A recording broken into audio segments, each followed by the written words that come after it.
انتشر خبر انفصال الفنانة نيللي كريم وزوجها الأخير هشام عاشور، ونال الخبر اهتمام كبير على السوشيال ميديا، والبعض قال إن الخبر حقيقي، والبعض التاني قال إن الخبر كده، لأن مفيش حد من الثنائي طلع أكد أو كذب الخبر، وكمان لأن هما الاتنين لسه متابعين بعض على مواقع التواصل الاجتماعي، ومفيش حد حذف صور التاني. لكن يا ترى إيه اللي حصل؟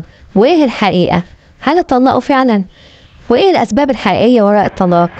وإيه السر إن محدش لغى متابعة التاني أو حتى حذف الصور على السوشيال ميديا؟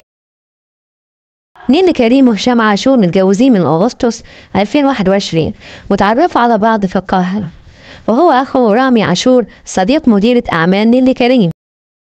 اتجوزوا في الجونة، وكان مدحت العدل وكيل وشاهد على العقد اللي اتعمل في الساحل الشمالي. لكن بعد تقريبا 3 سنين من الجواز قرر الطرفين الانفصال، والخبر صحيح لأن نيللي كريم خرجت وأكدت خبر الانفصال، وقالت إن الخبر حقيقي وكل شيء اسمه نصيب. والخبر كان صدمة للجمهور، خاصة إن ما كانش في مشاكل من أول يوم في جوازهم، والأمور كانت هادية. اللي دفع الجمهور إنه يسأل إيه أسباب الطلاق؟ فهل خرج حد من الطرفين ووضح السبب؟ الحقيقة إن مفيش حد خرج ولا قال إيه السبب الحقيقي لحد دلوقتي، والطرفين حاولوا إنهم يحتفظوا بالأسباب الحقيقية للطلاق لنفسهم. لكن الغريب في الموضوع إن كل منهم حاول الاحتفاظ بالصور ومحدش حذف حاجة. نيللي كريم نشرت ستوري على انستجرام من كام ساعة، نشرت كذا حالة، من ضمنهم إن بيكبر الإنسان 3 أضعاف عمره عندما يحاول التأقلم مع بيئة ليست مناسبة له. وكان ياسمين عز ببرنامجها رأي وتعقيب عن الموضوع ده، فطلعت ياسمين عز ببرنامجها كلام الناس المذاع على قناة MBC مصر بتقول كل واحدة تحافظ على جوزها لأن مؤخرا محدش بيعمر.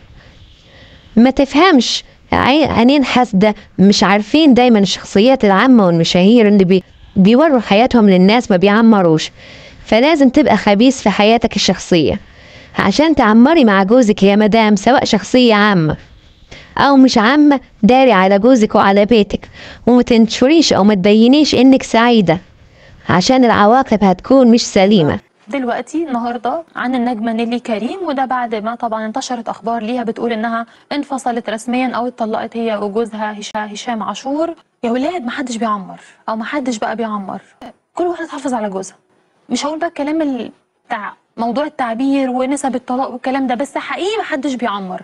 ما تفهمش عين، ما تفهمش حسد، ما تفهمش مش عارفه، عشان تعمري مع جوزك بجد شخصيه عامه ولا شخصيه مش عامه، داري على جوزك وداري على بيتك، ما تنشريش وما تعلنيش، ما تبينيش انت سعيده، اتخبسي يا مدام، والله العظيم ما تقوليش عشان العواقب مش سليمه. نيللي كريم اتعرفت على هشام عاشور في القاهرة، وهو أخو رامي عاشور صديق مديرة أعمال نيللي كريم، واتقابلوا بعد كده في الجونة، وبعد كده أخدوا قرار الجواز بشكل سريع.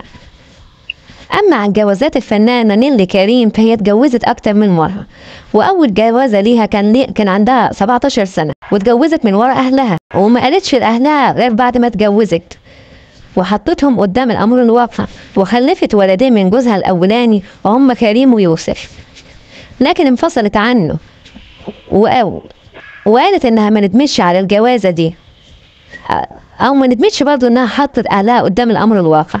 الجوازة الثانية لنيللي كريم كانت في 2004 من خبير التغذية هاني أبو النجا، واستمر 11 سنة، وخلفت منه بنتين هما سيريا وكندا، وسابوا بعض في 2015.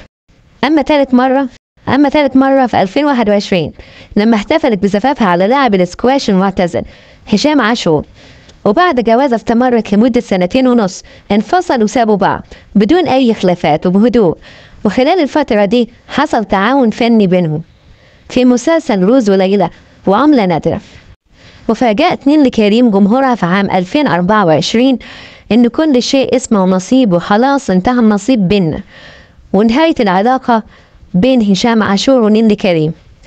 ورفض هشام عاشور التعليق وقفل تليفونه حسب مصادر إعلامية. وصديق مقرب من نيللي كريم أكد إن الفترة اللي فاتت شهدت خلافات كبيرة بينهم، وكان من الملاحظ إن نيللي كريم ما راحتش مهرجان الجونة ومعاها جوزها كان معتاد، وهشام عاشور راح الحفل لافتتاح مهرجان الجونة لوحده. ولما سألوه عن سبب غياب مراته نيللي كريم أكد إنها مشغولة، لكن الحقيقة إن كان في خلافات كبيرة بينهم. ومصادر بتقول إن كان تعليق هشام عاشور إنه بطبيعته حذر جدا، خاصة فيما يتعلق بالزواج. ممكن أعمل أي حاجة عادي، لكن الجواز بالذات ما كنتش بفكر فيه نبقى بالسرعة دي، خاصة إني كنت عايش حياتي وبراحتي، وده خلاني فكرت إن الجواز حصل بالطريقة دي يبقى معجزة من المعجزات. وقال إن الطلاق حصل لأسباب خاصة بالزوجين. واضح طبعا إن في تصريحاته ندم شديد على سرعته في الجواز.